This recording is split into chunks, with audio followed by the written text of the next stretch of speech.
साथियों नमस्कार, मैं वीरेंद्र राठी आपके साथ। साथियों, जैसा कि आप सबको पता है कि हिंदुस्तान के अंदर लोकसभा का जो चुनाव था वो संपूर्ण हो चुका है। नई सरकार का भी गठन हो चुका है और नरेंद्र मोदी जी लगातार तीसरी बार देश के प्रधानमंत्री के पद के रूप में अपनी शपथ ले चुके हैं। लेकिन इस लोकसभा चुनाव के बाद देश के अंदर 10 ऐसे राज्यसभा के सदस्य थे जो लोकसभा के सदस्य चुने गए। उनमें हरियाणा से भी एक राज्यसभा के रूप में जो सांसद थे वो मेंबर पार्लियामेंट चुने गए हैं दीपेंद्र हुड्डा जी के रूप में, जिन्होंने रोहतक लोकसभा से अक्षेत्र से अपना चुनाव जीता है। लेकिन परिस्थितियां इस प्रकार की हरियाणा में रही हैं। पीछे 2 राज्यसभा के जो चुनाव हुए वो राज्यसभा के चुनाव दोनों बार के बड़े चर्चित रहे और उन चुनावों का एक बड़ा ही रोचक इतिहास रहा है। एक चुनाव तो सर्वविदित है कि डॉक्टर सुभाष चंद्रा जी जब राज्यसभा के लिए चुन करके गए थे तो किस प्रकार से शाही कांड के नाम से उस चुनाव के ऊपर विशेष रूप से न केवल हरियाणा प्रदेश के अंदर बल्कि देश के अंदर बड़े बड़े वरिष्ठ पत्रकार भी चर्चा करते रहे हैं। और जो दूसरा चुनाव साथियों जो राज्यसभा का हुआ था, जो पीछे हुआ था, उसमें कांग्रेस पार्टी के एक विधायक जो आदमपुर से कुलदीप बिश्नोई जी थे, उन्होंने अपना मत विरोधी पार्टी के उम्मीदवार को दे करके कांग्रेस के सारे गणित को ही डगमगा दिया था और बहुत थिन मार्जिन से कांग्रेस पार्टी उस राज्यसभा के चुनाव में हार गई थी। आज की स्थिति भी इसी प्रकार से राज्यसभा चुनाव के लिए फंसी हुई है, क्योंकि कुल राज्य विधानसभा के अंदर 90 सीटें हैं। 90 सीटों के अंदर रानिया सीट से चौधरी रणजीत सिंह जी मंत्री के रूप में तो आज वो हैं, लेकिन विधायक के पद से वो अपना इस्तीफ़ा दे चुके हैं। और करनाल से मनोहर लाल जी ने जो सीट खाली की थी उस पे नायब सिंह सैनी जी ने चुनाव लड़ा और वो काफ़ी भारी वोटों के अंतर से चुनाव जीत करके आए।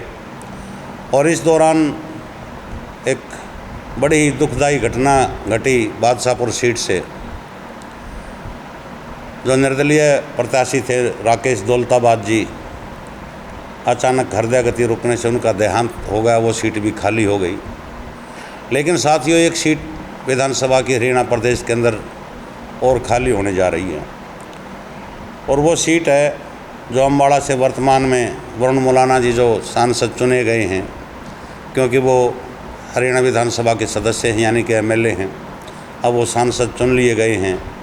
तो सांसद के परिणाम आने के बाद कुछ समय सीमा होती है, 14-15 दिन का, शायद 20 दिन का कुछ टाइम होता है कि उसके बाद उनको रिजाइन देना पड़ेगा एक सीट से। तो निश्चित रूप से वो विधानसभा से अपना त्यागपत्र देंगे तो वो सीट भी साथियों खाली हो जाएगी। और इस दौरान हरियाणा के अंदर एक बड़ी विचित्र सी घटना और घटी पिछले लोकसभा चुनाव के अंदर। जो निर्दलीय एमएलए थे जिन्होंने भाजपा को अपना समर्थन दे रखा था, उन्होंने वहाँ से अपना समर्थन वापस लेकर के भूपेंद्र हुड्डा जी को यानी कि कांग्रेस पार्टी को अपना समर्थन देने का जो उन्होंने पत्र जारी किया था, तो कुछ निर्दलीय विधायक कांग्रेस की तरफ भी आए। लेकिन अगर गणित देखें हम राज्यसभा का, तो 10 एमएलओ के साथ आज भी जजपा प्रदेश की विधानसभा के अंदर मौजूद है। लेकिन जजपा के करीब 7 से 8 एमएलए आज जजपा पार्टी से यानी कि दुष्यंत चौटाला जी से नाराज़ हैं। एक उनकी मां खुद विधायक हैं बारडा से।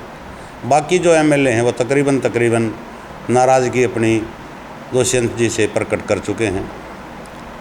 पिछले चुनाव में भी हमने देखा कि जेजेपी के कई विधायकों ने, किसी ने कांग्रेस का साथ दिया तो किसी ने बीजेपी को वोट देने के लिए अपने कार्यकर्ताओं से अपील करते हुए हमें वो नज़र आए। और राज्यसभा के अंदर इस प्रकार का कोई व्हिप पार्टियां जारी नहीं कर पाती हैं कि जिस पार्टी को हम समर्थन करें कि उसका व्हिप जारी हम करते हैं, क्यों वहीं पे एक ऐसी प्रक्रिया है, अगर कोई पार्टी उसको जारी कर देती है तो विधायक जो है उसके खिलाफ नहीं जा सकते। जैसा पीछे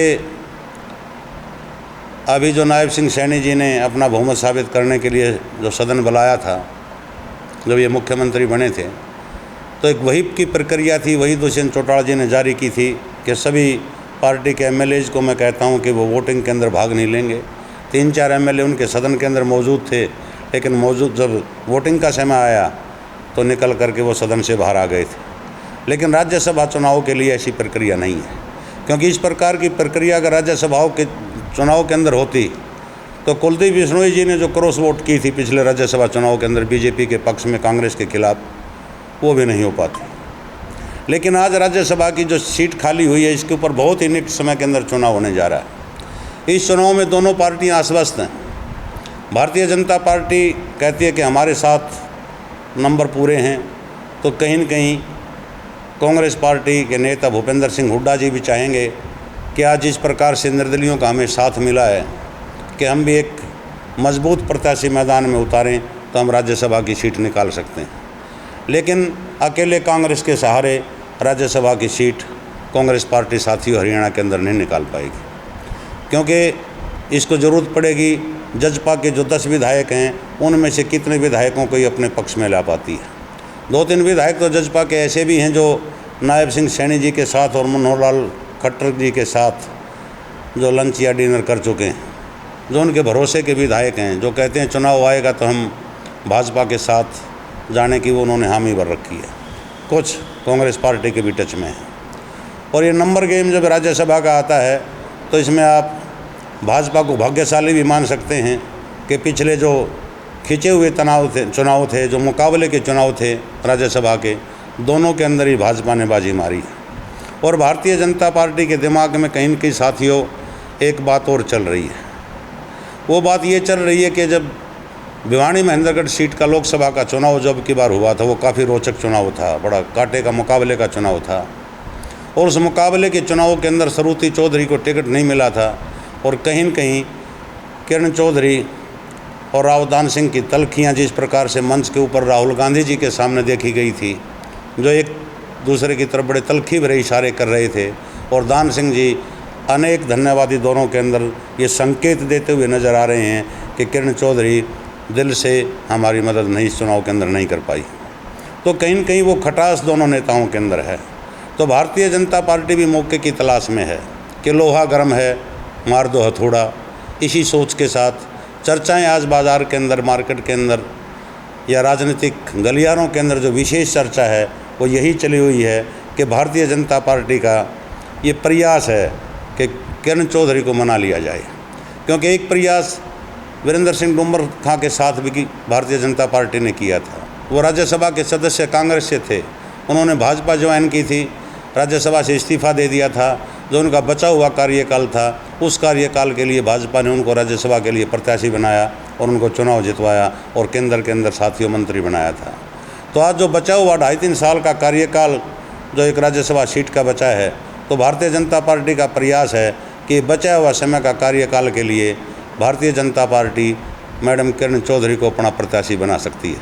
क्योंकि कल ही हमारे सूत्रों के हवाले से कहें या किरण चौधरी जी के बहुत ही नज़दीक रहने वाले आदमी से मेरी बात हुई। हालांकि टेलीफोन की ट्राई तो मैंने मैडम किरण चौधरी के पीए के पास भी फ़ोन लगाया था, लेकिन बात नहीं हो पाई थी। लेकिन उस साथी ने ये बताया कि ऐसी बातें चल रही हैं। अगर उन्होंने इस बात की पुष्टि की है तो हम कह सकते हैं कि 90% चांस ये हैं कि किरण चौधरी को भारतीय जनता पार्टी राज्यसभा का प्रत्याशी बना सकती है। अगर इस स्थिति में किरण चौधरी राज्यसभा प्रत्याशी के रूप में चुनाव मैदान में आते हैं तो कांग्रेस का साथियों एक विधायक समझो अपने पक्ष में ही मतदान का प्रयास करेगा, दूसरे के पक्ष में वो नहीं करेगा। दूसरी बात, एक चीज़ और साथ साथ चली हुई है कि अगर किरण चौधरी जी को राज्यसभा के अंदर भारतीय जनता पार्टी भेज रही है तो आगे तोसाम विधानसभा सीट जो खाली होगी और निकट भविष्य के अंदर 3-4 महीने के बाद जो अक्टूबर के अंदर जो चुनाव होना है, उस चुनाव के अंदर कि भारतीय जनता पार्टी उनकी बेटी श्रुति चौधरी को तोसाम से विधानसभा का चुनाव लड़वा सकती है। तो बड़े राजघराने जिनका अपना भी वोट बैंक है, उन राजघरानों को भारतीय जनता पार्टी भी कहीं न कहीं ये चाहेगी कि वो बड़े परिवार हमारी पार्टी से जुड़ें।